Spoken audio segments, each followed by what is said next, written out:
আমি এই ফার্মের সাথে প্রায় 20 থেকে 22 বছর জড়িত।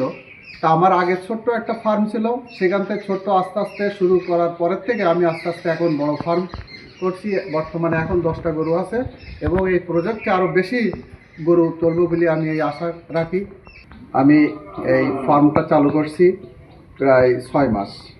6 মাস চালু করার পরে আমি ফার্মে 10টা গরু তুলছি। আল্লাহ দিলে গরুগুলো খুব স্বাস্থ্যসম্মতভাবে গরু পুষি। আমি গরুর খাওয়া দাওয়া দিই ভুসি, খোল, সয়াবিন খোল, ভুট্টার গুঁড়ো এবং আমার যে ঘাস লাগানো আছে আমি সেই ঘাস খাওয়াই। এই ঘাস খাওয়ার পরে গরুগুলো খুব আমিষ জাতীয় খাদ্য খাওয়ার পায় এবং গরুগুলো খুবই হৃষ্টপুষ্ট। আল্লাহ দিলে যেভাবে আমরা ব্যবসা বাণিজ্যে আছি, তা আমাদের যদি ইন্ডিয়ার থেকে কোনো গরু না আসে তাহলে আমরা মনে হয় একটা প্রান্তিক চাষি হিসাবে আমরা একটা ভালো বেনিফিট পাবো আমরা আশা করি।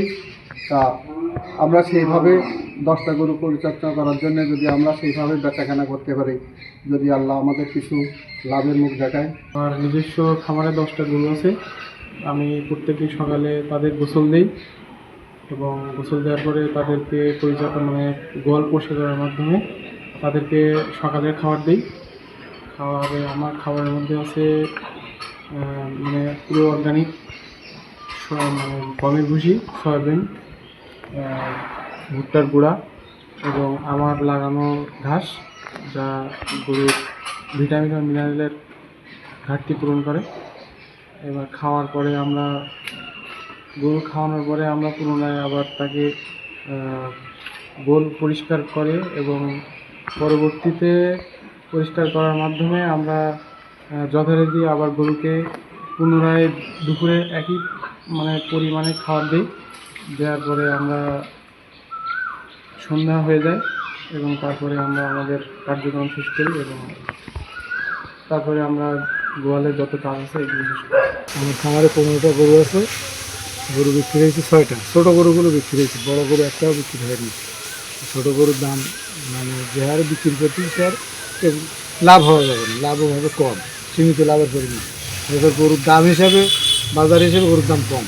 কেননা আমাদের খামারিরা খুব কষ্ট হয়েছে এই বছর। বিস্কির দাম বেশি, পুরোর দাম বেশি, খাদ্য খাবার সব জিনিসের দাম বেশি। এখন সিজন মুখ বিস্কির দাম 6,000 টাকা, যে বিস্কির দাম থাকে 3,000 টাকা। এই হিসেবে খামারে গরু খুশি লাভ নেই, এই বছর অন্তত লাভ হবে না। বিস্কির দাম কম, কুড়োর দাম কম থাকলে, খাদ্য খাবারের দাম কম থাকলে খুব লাভ হবে। যা হোক, তখন যেভাবে আমরা বড় গরু যদি একটু দামে বিক্রি করতে পারি তাহলে একটু লাভের লাভের মুখ দেখা যাবে। আপনাকে ধন্যবাদ।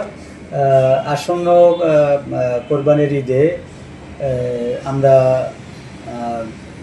মোট 1,06,06 কোরবানির পশুকে প্রস্তুত রেখেছি এবং আমাদের লক্ষ্য আমাদের এবারের প্রয়োজন হলো 85,318টি পশু। তো আমাদের যে এখানে সাতক্ষীরায় মোট খামারি আছে 12,894, ঠিক আছে। এখান থেকে আমাদের যে পশু আছে তার ভিতরে ষাঁড় আছে 35,627, বলদ আছে 5,258, এরপর আছে আমাদের গাভী আছে 8,314, মোট আমাদের 49,199, ঠিক আছে। আর এছাড়া আমাদের অন্যান্য যেমন আমাদের মহিষ আছে 1,182, আমাদের ছাগল আছে 44,054, আর ভেড়া আছে 6,156, অন্যান্য 10।